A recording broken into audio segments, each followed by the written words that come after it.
Hey everyone, it's Words About Books. I'm Nate. Hey everyone, it's Words About Dune. For the last time this year, we are going over the final part of Children of Dune. Just a quick recap. Obviously, if you haven't listened to the first two parts, you should go listen to those.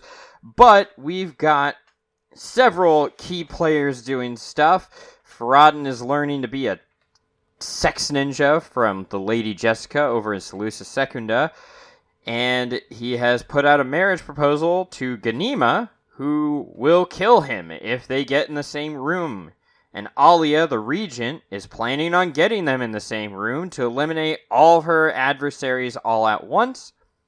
Meanwhile, Leto has faked his own death, and he just escaped from Chakarutu. And he ran into the desert, and we're going to just come right in mid-discussion to end this out. Oh yeah, Leto meets a girl. Is that... I don't know. It seems like a no-brainer that he's going to choose the golden path. How far should we go with Leto? Because we're getting pretty close. Yeah, because now Leto goes to the other secret siege. The other smuggler siege. You know that other one? That one was a little disappointing. There's the secret siege, and then there's the secret siege on the wrong side of the tracks.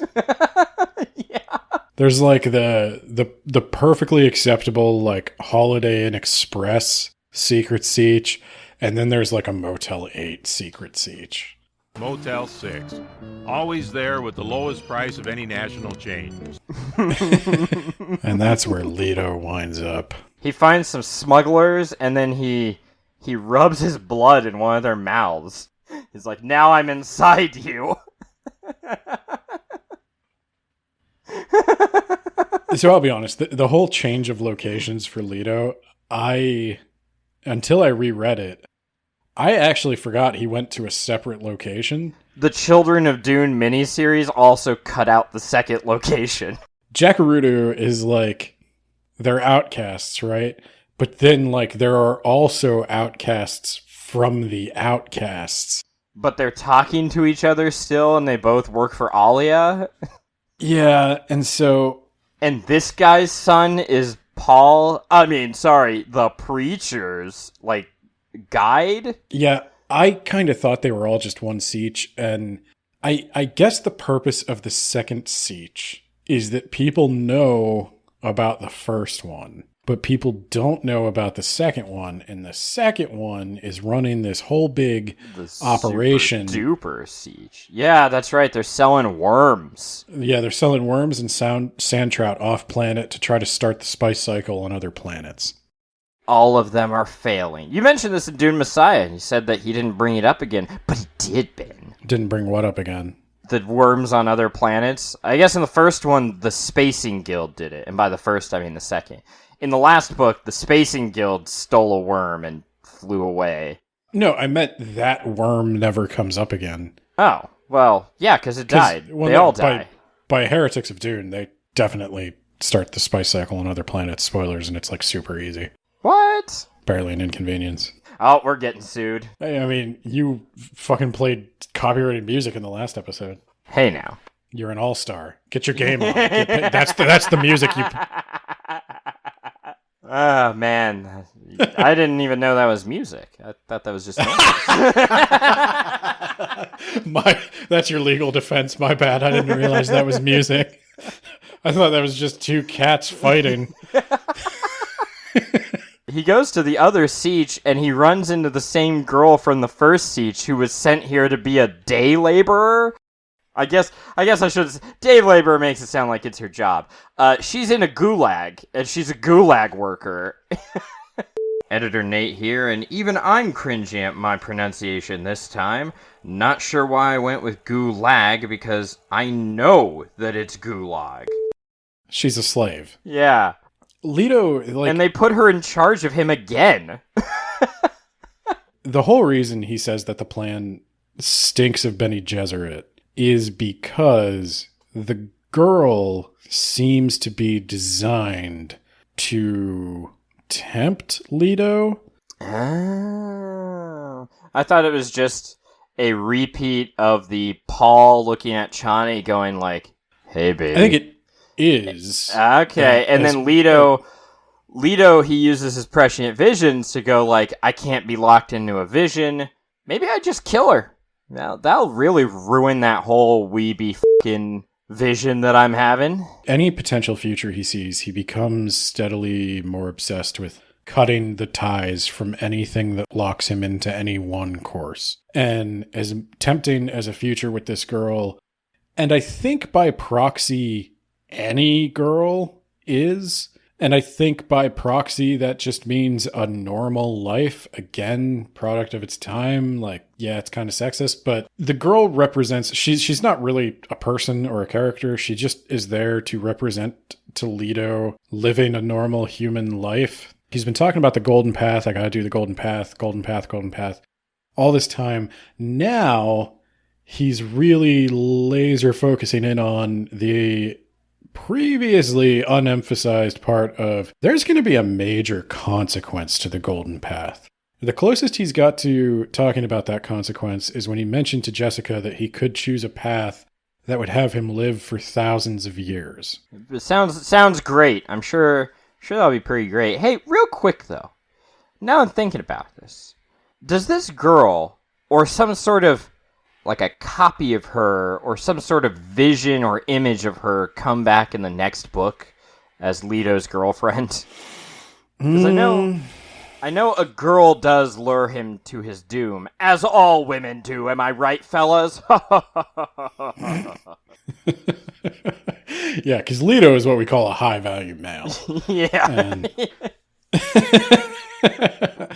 no, he's what we call a high-value worm. And he's a super alpha. I don't think a lot of thought was put into this girl. She was just supposed to be his Chani that he actually turns down. Yeah, she was just supposed to be something he could see a future with. I don't think he cares about her. I think it's... No, he doesn't.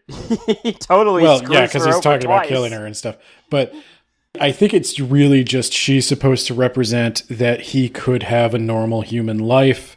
And Frank Herbert couldn't have like a sentient white picket fence. That was a little too on the nose, so he went with the girl instead. Yeah, I do think there's some parts of Dune have aged maybe a little poorly. Women represent the home and family life, and if he does this thing, then he can't have that anymore because he won't have a penis. No! He'll become a giant penis, actually. Really, he found the best way. He reproduces by dissolving. He's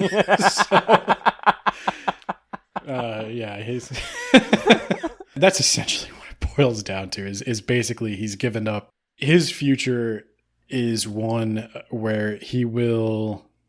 They're really emphasizing the marriage bit, and like, yes, he is going to become something that is not human, despite still being like a human brain trapped in that form.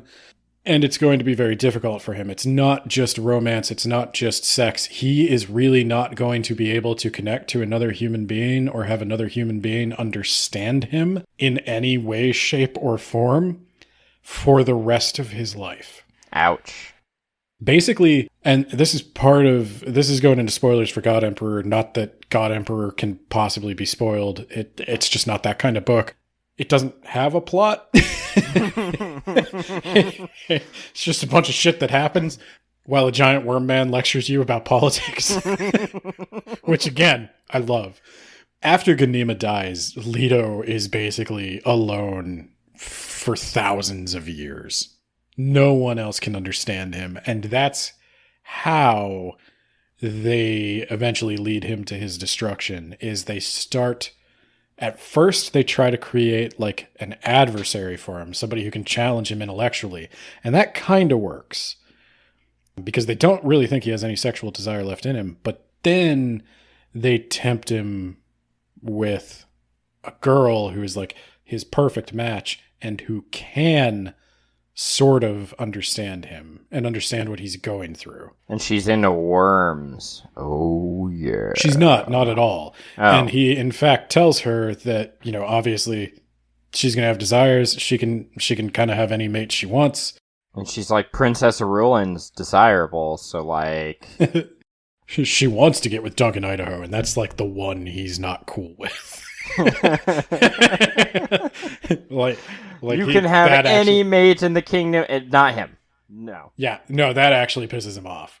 So before he does what he's about to do, Ben, he keeps saying the phrase over and over again, or thinking it, my skin is not my own. Yep.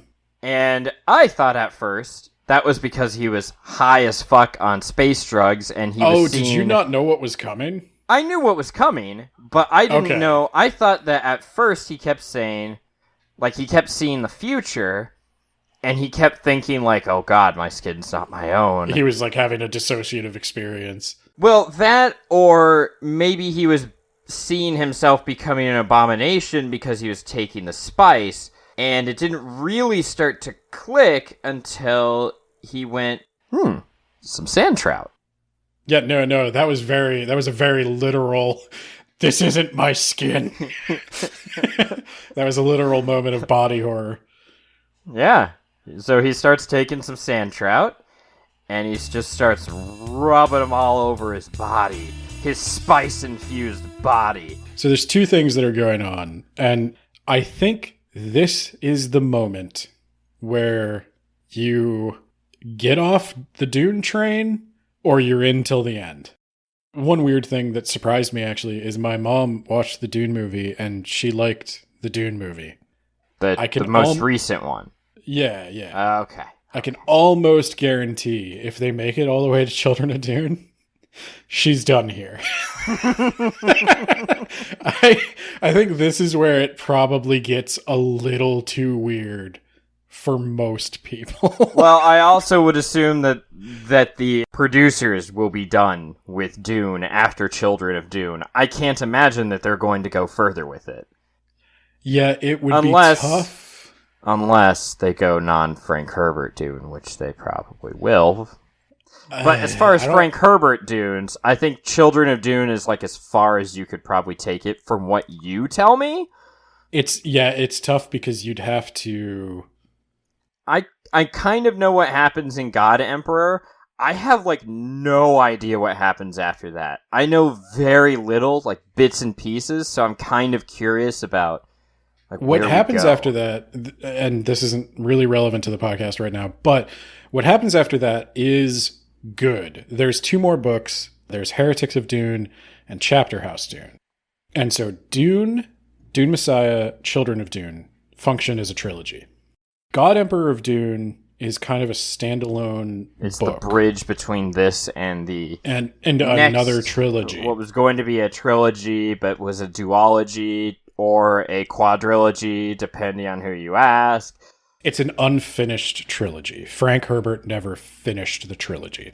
So he wrote Heretics, he wrote Chapter House. Chapter House kind of ends on a cliffhanger.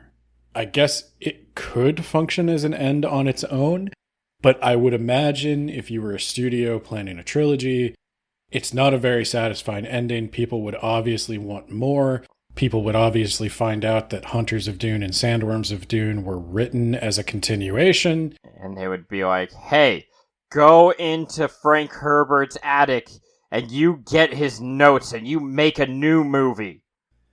First off, if a movie studio were trying to adapt it, they would have a hard time because there are major inconsistencies between the Frank Herbert and Brian Herbert books. What? But he lifted those notes directly from an attic. We keep talking about the notes in the attic. I do want to say real quickly that I do believe he found notes in an attic. I talked about this in my Hunters of Dune episode, if you really want to listen to it. But essentially, if you're not familiar with the meta of Dune, Frank Herbert's son, Brian Herbert, refused to do a continuation of Dune for a long time. And then one day he was going through his dad's stuff and he found a floppy disk I think, which had notes for the next novel. It just said, Paul falls in love with Chani again. I do think he found notes. I do think he used them. I don't think they were very comprehensive. No, they were probably very comprehensive, but a lot of it was probably like, what even is political power? You see, in a system where, and it was just like 4 pages of that, and he's like, all right, I'm just going to delete that part. Well, that's the thing. I think it was actually notes for the plot. But here's the thing. The plots of Dune are always stupid simple. Paul realizes that his life, as he knows it, is about to end, and he's got to go meet up with a dwarf who will then detonate a nuclear bomb that will burn his eyes out. And then he spends a long time freaking people out, and then Chani dies giving birth at the end. Maybe you could take the outline of all the plot points and you could fill that out in 300 pages. And yet every Dune novel is like 600 pages. And all the extra stuff is Frank Herbert's philosophy. And we've said before, if you're not into that, or if you don't have a podcast co-host just dragging you kicking and screaming through it, then it's not really worth doing. Not worth Duning. And that's how I feel. Like Brian Herbert writes with a co-author named Kevin J. Anderson, and they both said that they made a decision early on to not try to mimic Frank Herbert's style. Because they can't. They made a decision early on that it was not possible without being Frank Herbert. And since Brian is not a Kwisatz Haderach, he cannot tap into the Frank memories in him. Well, I think they would both, probably with genuine humility, agree with you that they can't do what he did. And that it's the weird thing, because he's not a great writer, but he does have some interesting ideas. Whereas Brian Herbert and Kevin J. Anderson are like competent writers, but they don't have any ideas. I bet they never would have used Laza tigers. I bet they would have. Here's the difference between their writing. There's a Fremen rebellion, right? And all of these water reservoirs get attacked. They would have written every attack. There would have been guns blazing. There would have been explosions going off everywhere. And Frank Herbert's just like, the water things got blown up. Yeah, he does a giant time skip. Yeah, he just like right at shit. The end. He's like, all right, now it's been like a few months. Let's move this on. There's another thing about the meta that you need to know for why I'm taking this detour in the first place, and that is that there are a lot of people who don't believe he found notes, believe he made the whole thing up, and he just did it as a cash grab to cash in on the Dune franchise. I don't think that's the case, because he waited 10 years before he decided to do another Dune novel. I do think something prompted him to try to do it, and I just don't think he's the right person to continue it. And I don't like his books. Anyway, we're going back to the body horror now? Yeah. Do you want to describe it, or do you want me to describe it? You describe it. You love body horror. It's All like right. your thing.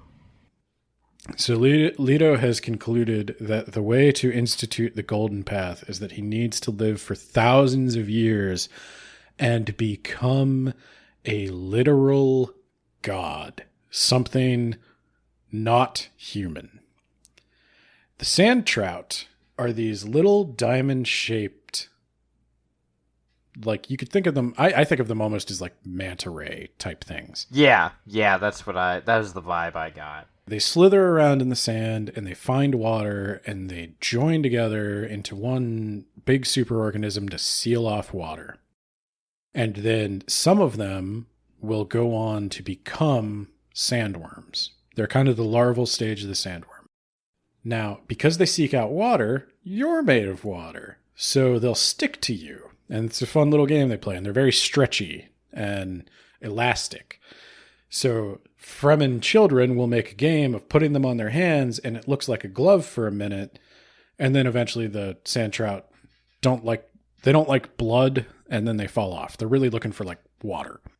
Leto, they do also like spice. That's another thing.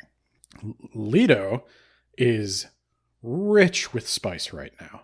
So he picks up the sand trout, puts it on his hand, and because of a combination of the amount of spice in his blood and his Bene Gesserit training, he is able to regulate the enzyme production in his body, and he is able to bind the sand trout to his flesh. That word I love. And then he picks up another one and he attaches it, and another one, and he covers his whole nude body in sand trout. He makes sure to leave his face uncovered, but he basically makes himself a head-to-toe stillsuit out of sand trout. So this is how you know he might be a villain, because he's a dude in Dune who likes to be naked. Go on. And all the while, he is performing this spice trance synthesis, where he is not just wearing the sand trout like a suit, he is fusing them into his body. And this fusion makes him not quite sand trout and not quite human. And he keeps hinting in his inner monologue that he is trying not to think he's doing something to the sand trout, and he's trying not to think about what they're going to do to him. Or else he'll shatter. Yeah, there's that. Yeah, so we know he's going to undergo some kind of synthesis that is going to rob him of his humanity. No, humanity makes sense. They're like manta rays. Yes, his humanta ray. Yeah. I guess first thing, sandworms don't need reproductive organs, so those get assimilated. Nice. These are the kinds of changes. Like he is not. He really should have left his crotch open. That would have been really helpful. Like there's a giant worm with a human face and a wang just sticking out the bottom, and just a tiny. He's like 40 meters tall. He'd humongous. He would just have a tiny human penis. Oh, Christ. He's going to become part sandworm. This might be where you get off the train. The after effects of becoming part sandworm are a little random. It turns him into a Superman. Yeah. He can run really fast, and he can jump, and he's really strong. You said it, not me, by the way. Yeah, I know. I'm putting the music there. I will admit, like, I can understand how he can live forever because sandworms essentially don't age. But I don't understand why he's super strong. Because now he has the strength of a worm. Yeah, You see how big those things are? They have to move through the desert sands. I will admit, this is a part of Dune where I think maybe Frank Herbert was on a little bit of spice. Maybe he really liked the Superman comics, Ben. And he was like, that's what I need. He really liked to do a couple of tabs of acid while he was reading them. I think it is because a worm has strength, moves through the desert sands. It's got to have strength to do that, and also it's humongous. We're gonna condense the humongous strength of a worm into a little baby boy. Now he's got super strength and speed. You know what doesn't have super strength is the sand trout. Yeah, but that becomes a worm. Yeah, look. It's full of delicious, sweet goo, Ben. And that goo gives his cells the power to launch himself over a dune in a single bound. Fuck! Goo is coming out of her face! Look, just ride with it, okay? Just ride with it, guys. And there actually aren't any guards at this siege, because they're like, if you leave, you'll just die in the desert. So he just leaves. He's like, all right, cool, I'm done. No, he leaves, and it's like this whole big, like, weird Godzilla moment where there's, like, helicopters flying above, tracking his movements, and he's, like, waving at him as he jumps past, and he's like, later, and then he jumps into the sand and just worms away. Look, just ride with it, guys. Just ride with it. And I can tell you, this is classic Frank Herbert, right? Because he creates he essentially creates Worm Boy, the Superboy. And then he says, flash forward. Yeah, and then the next thing Worm Boy does is off screen fights a bunch of battles. On screen has a political conversation with his father. This is where Frank Herbert is. This is the difference between Frank Herbert and Brian Herbert. Can you imagine what Brian Herbert would do with Worm Boy, the Superboy? Yeah, Worm Boy of Dune. It would be Worm Boy followed of by Dune. Sandcastles of Dune. He would have all these superpowers. He would have a giant worm. Yeah, so also he's immune to worms now because... I want you to censor worm. Every time I refer to Leto's I'd like you to bleep it. I think that's the only way this episode airs. Alright, so Worm Boy, Leto the Worm Boy, he's out in the desert. He knows that his father will be arriving soon, and... Daddy! And also his child guide, who... There's like a weird chapter towards the beginning of the book where this child and his father, who are you just now go back to his father in a siege that you just went back to, like 450 pages fucking later, you finally figure out what that chapter was about. So thank you, I guess, Frank. But yeah, he makes... It's actually funny. The Fremen way is, if you see something in the desert, you don't know what it is, you run fucking it over. Kill it. You get rid of it. You crush it to death with your worm. He actually comes up with a great, little aphorism for this, where it's like, a problem the Fremen have faced is when you see something off in the distance of the desert, you don't know if it's dangerous because of the haze and everything. So the Fremen, this is how Frank Herbert puts it. The Fremen came up with a way to solve that. Everything is dangerous. Assume danger, run it over with your giant sandworm that you are probably driving, and then once you pass by, maybe do a quick swing around, see what it was you splattered. Yeah, crush them all, let Shai Halloun sort it out. Halloud. Hallouned. Halloud. Hallouned? There's no N.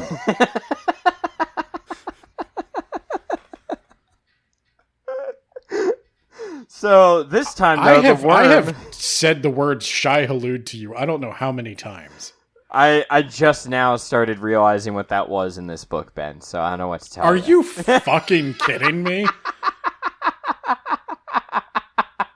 You're not qualified to do a podcast about Dune.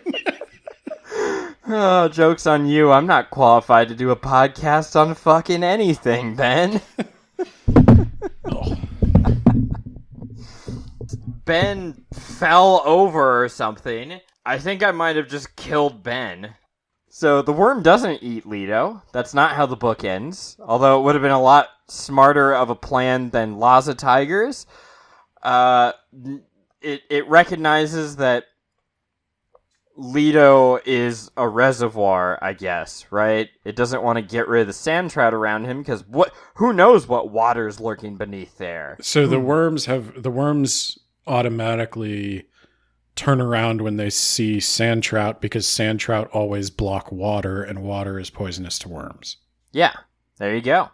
And they're like, oh shit, this thing must just be like a walking water. I should leave.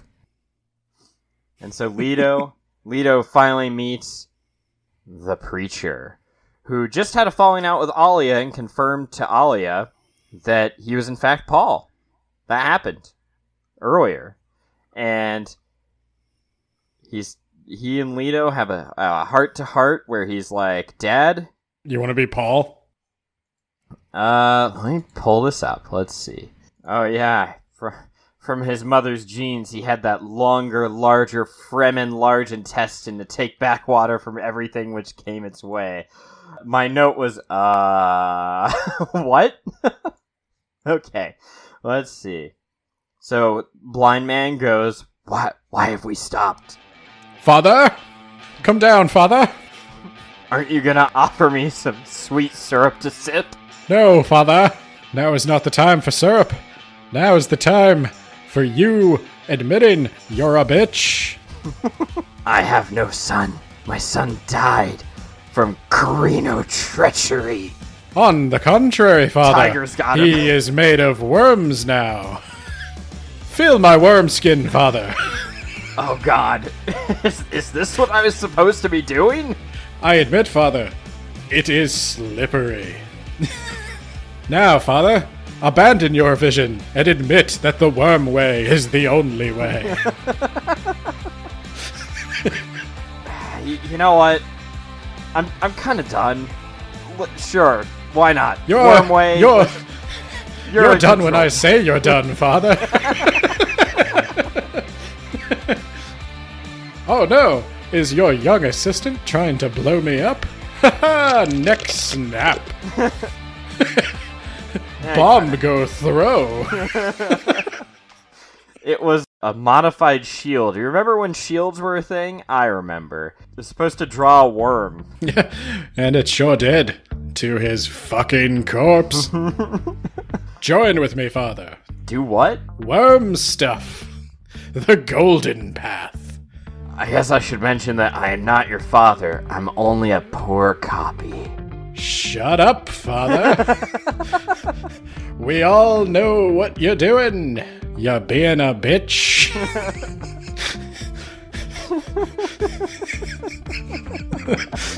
That is how it goes. Yeah.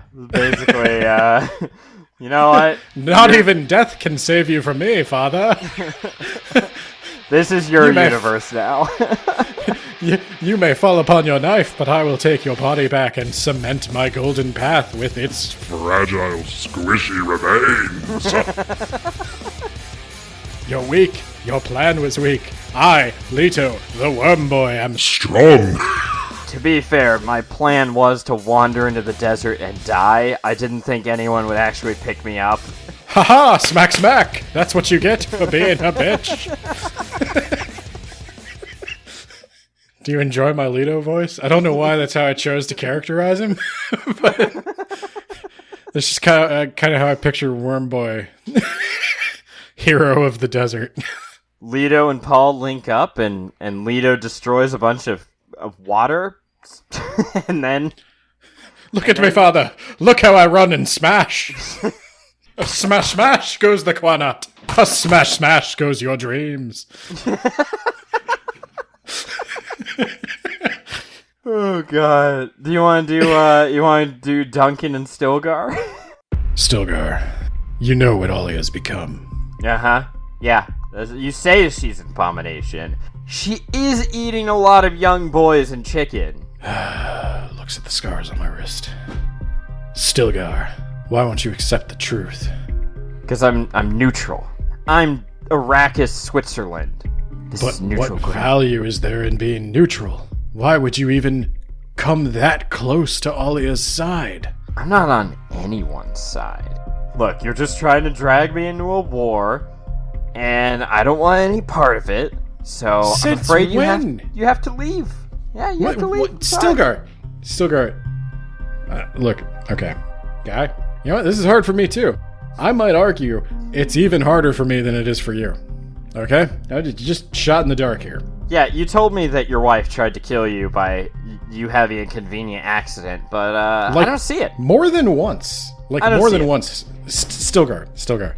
I don't see it. I don't know what you're talking about. Stilgar, she's trying to marry Ganima to the guy who killed her brother. Yeah, I mean, but she is also Muad'Dib's sister, and thus has to be right. That's how that works. My hands are tied. Neutral nation. Do you think Muad'Dib would have married Ganima to the guy who killed his son? Maybe. I don't know. I can't tell. But if he did, it would have been a smart decision. Okay, Stilgar, I didn't want to play this card. Okay, I really didn't want it to come to this. What is this beta virgin bullshit you are peddling me right now, Stilgar? You used to be an alpha. You used to be a Chad. You used to be cool. I don't like your tone, sir. No, you shouldn't. But what are you going to do about it, Switzerland? You going to neutral me to death? No, I'm gonna The neutral you to a place between life and death. The Stilgar I knew loved fighting wars. That's how we met fighting wars. Join me, Stilgar. Fight a war against my ex-wife. Speaking of your ex-wife, her lover is here as well. Which one? Javid, the first lover, who's also her Okay. priest. Stilgar, why is that man not dead? Neutral nation, Switzerland. You can't kill him here. I'm going to kill him here. Please don't. I'm gonna write you a strongly worded letter that will ask you to kindly not kill that man. Why did you kill him? Why did you kill him? He's dead now. You just stabbed him in the face. I watched you stab him. Yeah, you probably should have stopped me, but you couldn't, because that wouldn't be a neutral move of you, would it? Well, now I'm gonna get blamed for this. She's gonna think that I had something to do with this. Oh, she Neutral definitely ground. is. She definitely is. You're in it now. You know what? I could choose to not be in this, unless, like, you also decide to insult my mother and call Look, me a I don't little know- bitch. I don't know where this weird space Buddhism streak is coming from you. Like, you literally met Muad'Dib threatening to eat him. I like how Duncan just casually stabs that guy, which, first of all, I loved, because in the series adaptation, it's like tried to be dramatic, but it's just so much funnier if he turns, sees Javid, stabs him in the face, and says, "Now no one can talk about this." Yep. And Duncan calls him a little bitch and throws some Fremen insults at him, and Stilgar's like, "Oh, I'm overcome with rage. Fuck you. why are you smiling as I stab you? Oh shit, this was part of your plan." Dying for the Atreides! One more time! Probably that's never gonna happen again. Damn it. Now I have to be no longer neutral. Why am I in prison several months later? Okay, alright. I guess that was my story. I decided to turn on Alia because she was gonna blame me, and now I'm in jail. That's the Stilgar I know. Wah, wah. Stilgar, do you ever think, like, maybe you should have left Paul in the desert? I sure did back the wrong horse on that one. Oh my god, yeah. Alright, is there anything else that we missed, or we just go to the end? Go to the end. I mean, the real lesson of Stilgar is native people should never help a white man. Oh boy, yeah. Fuck, there's nothing else to say, that's true. Moving on. Also, Rulin got put in jail. Wah wah. You know what? I wanted to be in jail. You know what? At least the people here appreciate me. Now I can at least write my fucking books, which is all I wanted to do. And then Alia became fat. Some people called her an abomination. I think that was a little far. But she definitely has not been using that Peloton I got her last Christmas. Caddy. Now I'm in jail. Now I'm in free speech jail. Okay? And So we've got Alia, her Amazon, Zaya? I don't know, she's not all that important. Zia, yeah. And Farad'n's coming here with the Lady Jessica. And on Alia's command, she's going to win everything. She's going to have the Preacher brought in here. She's going to have Ganima brought in here. Ganima will stab Farad'n. Something, Paul will die, I guess. And score another one for Alia. That doesn't happen. that's how it could have happened. Yeah. Let's rewind. I guess Farad'n and Jessica are here, and they're like, "Yeah, there's the Preacher. He's just preaching. It's what he does. He's preaching. I don't know who that guy is. They say it's Paul, but it can't possibly be Paul. And on my command, the priests they're gonna kidnap him. Why is he dead? My priest just stabbed him for no reason. What? Oh shit! Not only is that was Paul down there. Oh my god, we are so fucked. Quick, get Granima in here. Ahoy, ahoy. And in comes Am I Granima? No. I want you to be Alia when the time comes, Ben. You will know when the time comes. Okay. So, Ganima's coming in, and also, the door gets just shot forward by some sort of half-man, half-worm creature. Ha-ha! It is Worm Boy and his mighty fists. So he activates Ganima's memories. She now doesn't want to murder Farad'n.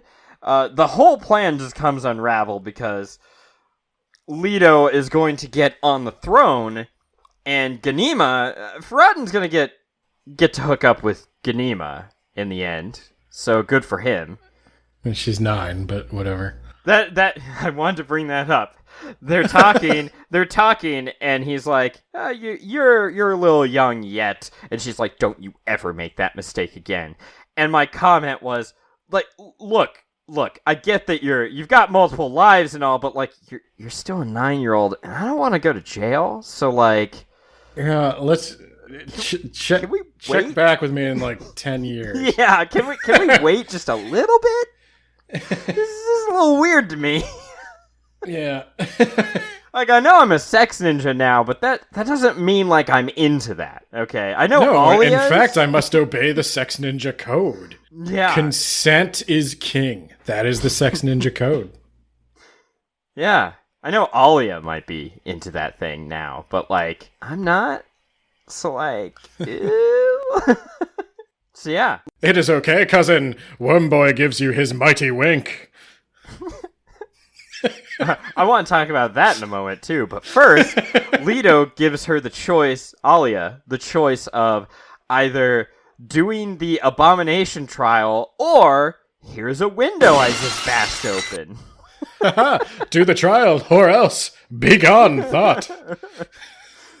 So here's where you could be Alia. I know they're thinking you could just jump through that window. And it'll all be over. To jump through that window. I just want to jump through the window. I'm just going to do it. Don't do it. I'm going to do it. I'm going to jump through the window. Together, we could become so massive, not even this worm can move us, Alia. We could just keep eating, Alia. Don't do Look at how I jiggle, Alia. Can Leto jiggle like that? He doesn't stand a chance. Alia, no! we will jiggle when we hit the ground.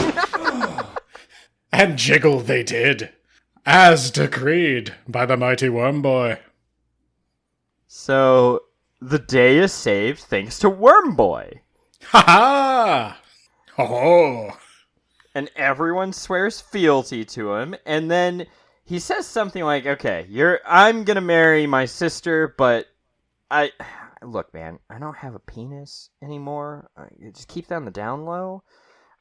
Don't got a dick, okay? So you're gonna be the one that carries on the genetic lines with this 9-year-old. And did I mention he's 9? Anyway, you're gonna carry on the genes, and someday I'm gonna put your progeny on the throne, like many, many generations from now. And then Ganima says something like, we will stand back to back so that we can always see the danger. And then Leto says something like, but in the bedroom, you won't be back to back. Just remember that, Farad'n. And I was like, oh god, is Farad'n gonna have to like get it on with Leto's sister while thinking about a giant superhuman worm man just lurking in the shadows, waiting to strike him? What do you say, Farad'n? Do you want to cuckold the Worm Boy? Ah! And I run so mightily fast, this Worm Boy, with my Worm Boy legs. That is how the series ended, with the Ganimas talking about how Leto's just running and running and running. And think of my mighty thighs as you my sister, Farad'n. Farad'n's like, oh god. I mean, I will. I will think of that. Oh god. Jesus Christ. And that is how Farad'n got erectile dysfunction for all of his days. One boy strikes again. Yeah, so this is not even close to the weirdest Dune book there is. Oh my god. Hands down, the next one is way weirder. Oh my god. Look, here's the thing. A lot of fucked up shit happened in that end. I'm not gonna lie to you. I still like the book. There's obviously weird problems. One of the things, I don't know, there's been a big conversation about this stuff with Game of Thrones lately. Also, fucking Farad'n gets to be Hark al-Ada, and that's a guy who's been writing the Leto books at the beginning of the chapters, and it all made sense. Anyway, go on to your Game of Thrones or whatever. I was just going to say, like, the point about Ganima being 9 years old and everything, there's been a conversation with Game of Thrones. Like, I was going to say, he's basing it on, like, old king stuff, because, you know, royalty married super young, and they married, you know, they did cousin marriage, sometimes even closer than that marriage. Like, even Leto is referencing, like, the pharaonic dynasties of Egypt, and a lot of people have been trying to defend Game of Thrones' weird misogyny and problematic bits by saying, like, oh, well, it's true to the time. And it's like, well, okay, but really nothing else about the show is true to medieval Europe, so maybe we picked and chose what we wanted to keep true to the medieval times. And so I don't stand by some of those choices of Frank Herbert. I have no idea why the twins need to be so young, other than, isn't it weird that they're young? And then I also don't know why Farad'n is Farad'n 18 or is he 16? I can't remember. I hope he's 16. Yeah, I mean, he's young, but he's young, but he's too old, you know? I don't know why it had to go like that. Don't really understand the political reasons why. I know Leto marries Ganima because he wants her to be co-emperor. I don't know why he couldn't just instead declare her co-emperor. He is, you know, the mighty worm boy. He can. So yeah, all that weird sex shit at the end, I don't really stand by. I still like these books. Well, that's why if this ever is a movie, she's going to be aged up. Oh, quite a bit. Yeah, no, there's no. They were both aged up in the miniseries. So, well, and you know, here's the thing: it's weird to see a 16-year-old or an 18-year-old even talking like they're, you know, fucking 500 years old. So I do want to, before we do like the final thoughts, I just wanted to get that out of the way. I think there's a lot of totally valid criticisms about the problematic bits at the end here. There's a lot of totally valid criticisms about the mighty worm boy and how pointless and weird and just like acid trippy that is. You need to have an emperor. It's like playing Crusader Kings, Ben, but with cheats on. Put on the immortality cheat, you give yourself 100 in all stats, and no one can best you. Yeah, my thing is, is that what people were expecting from Dune? Certainly not. Well, I think Frank Herbert was like, well, alright, we already did that second book where it turns out Paul, kind of not great, like his whole religion thing, kind of bad. How do we make this even worse? Worm Boy. Yeah, perfect. I think some of this was, I like all the weird political insights and everything, but yeah, not going to stand by everything the guy ever wrote. Totally understand if people don't like it. Totally understand why. That said, overall, I do like the book. I still like all of the Bene Gesserit training. I still like all of the weird machinations and insights. And he doesn't just talk about government as, you know, government is like a system of rules. He talks about it on like a basic level of how humans organize themselves and how And that's why we're going to vote a giant worm into office in 2024. If you think I wouldn't happily vote for a giant worm over whoever is on the ticket in 2024, you are a more optimistic man than I. No, I'm game. Yeah, no, I mean, if he's promising me 4,000 years of oppression, at least I know we're going to live that long. Yeah, for sure. But I like the way, I don't even necessarily like his specific thoughts, but I like the frame of mind these books put me in, where I start thinking about humanity as a collective organism, and I start thinking about, with this book in particular, how easy it is to fall into comfortable patterns and stagnation, and to, if you're not constantly striving to like grow and change and adapt, how you can just become bloated, corrupt, and eventually die of it. And the ecological messages in this one were a lot more on point, because it's about them actually changing the climate of Arrakis, and that having unforeseen consequences for not just one planet, but the entire galaxy-spanning civilization. And as I, log on every day and read article after article about major river drying all the way up, I can't help, and then Ted Cruz's dumbass tweeting about how Americans want us to drill for more oil. I see it. Hey, they have a really, really good way of solving that. If we just all join hands in prayer that God will give us more water, then maybe the mighty worm boy will come down and smash a quanah, and then the water will spill on the sand, and we can, try to grab it. Perfect. With all that said, I just wanted to acknowledge, I know it gets really fucking weird there at the end, and I'm not pressuring anyone to like it in spite of that. That said, I am pressuring you, Nate, to like it in spite of that. So what did you think of the book? Yeah, I liked it, weirdly enough. Like I said, definitely my favorite Dune anything that we've done so far. Probably because he got away from all that stupid crap that he locked himself in the first one.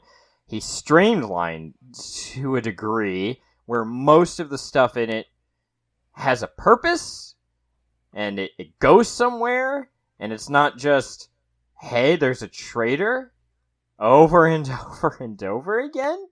And it's a bunch of different perspectives, a bunch of different people who all feel like people, who are all working towards separate goals, who use each other's plans as a way to launch their own machinations. It's great. I really liked that. How do you feel about the mighty worm boy? I liked it. Again, Crusader Kings, but with all the cheats turned on. Okay? Okay. I've done that. I've decided, hey, I'm going to be a ruler who's just immortal, has 100 stats and everything, and you can't best me anymore.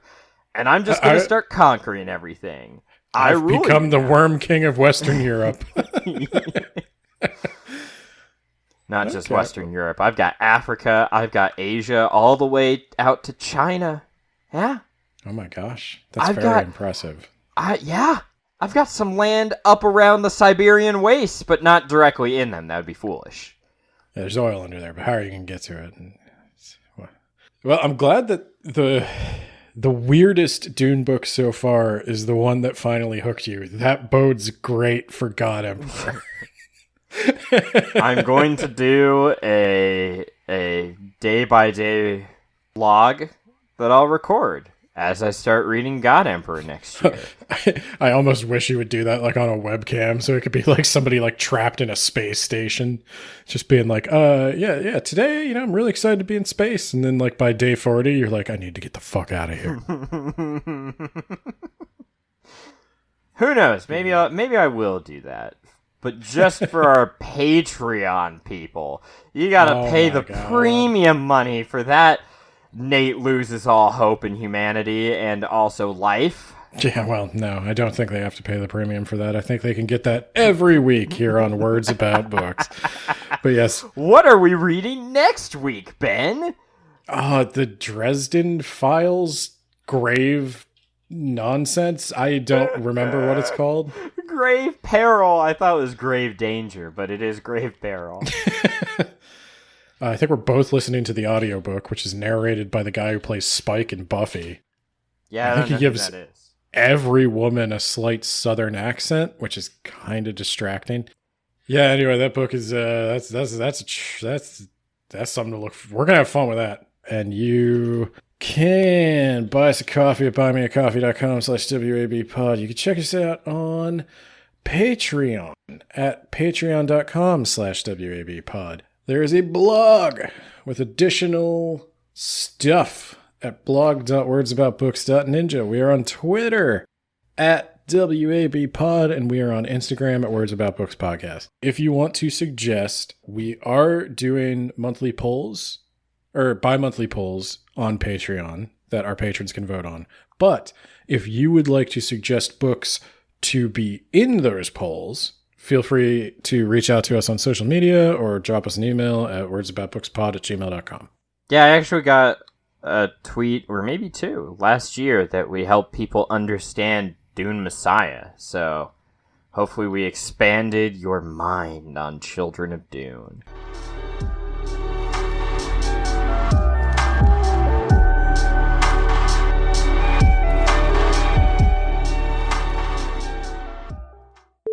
You're gonna be like, where's Leto? And I'm gonna be coy for about 2 or maybe 3 questions, and then I'm just gonna start shouting like a madman and run straight into your knife like an idiot. You had just learned that Leto had escaped, and I guess you reported that to Lady Jessica, and she hung up the phone on you. And I'll be nominated. Okay. I know exactly where he is. Where is he? Don't worry. He's in capable hands. He is safe. Where is he? He's in a safe place. Why do you keep telling me what the place is like, but not where the place is? He's with an associate of mine. Who? Fuck you, Gurney! Quit asking questions!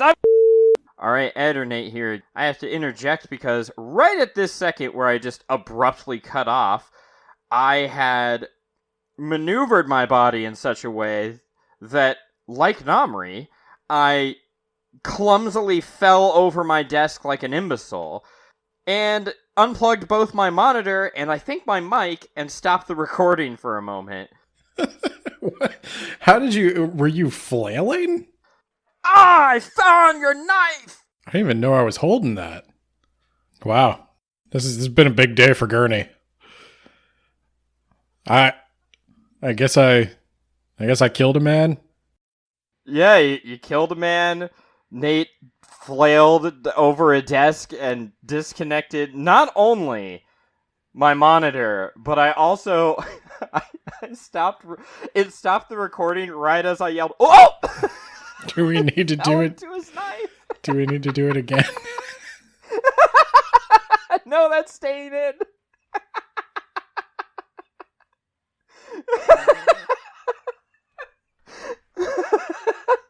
All right. That's the life and times of Namri. I hope we get a Namri of Dune. Namri of Dune.